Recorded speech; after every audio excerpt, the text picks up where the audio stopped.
Mbehora wibaza uko isi yoba imeze mu gihe atakiremwa muntu coba kikirangwako. Inzira y'ubwenge.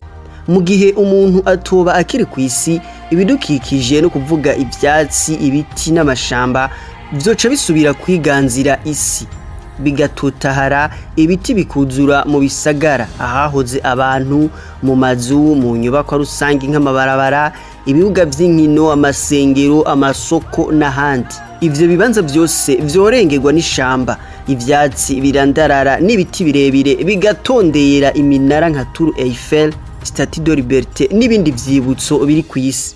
Kubijanye n'ibinyabuzima atakiremwa muntu kigisigaye kw'isi, ibinyabuzima vyoba bihasigaye vyobaho neza, bikagwira ndetse bikaramba cane kuko ukononekara kw'impwemu ico bita pollution de l'air no kononekara kw'amazi ico bita pollution de l'eau vyogabanuka cane, amazi akaba umusarara, igwirirana ry'umwuka mubi wa gaze carbonique ryogenda rigabanuka buhoro buhoro kuko ahanini ryaturuka ku myanda iva mu bantu. Yamara hari imyanda n'ibisigarira vy'ivyahinguwe n'umuntu vyobandanya vyonona isi, aho twovuga nka plastique itabora yoshobora kumara imyaka ibihumbi n'ibihumbi itarazimangana kw'isi.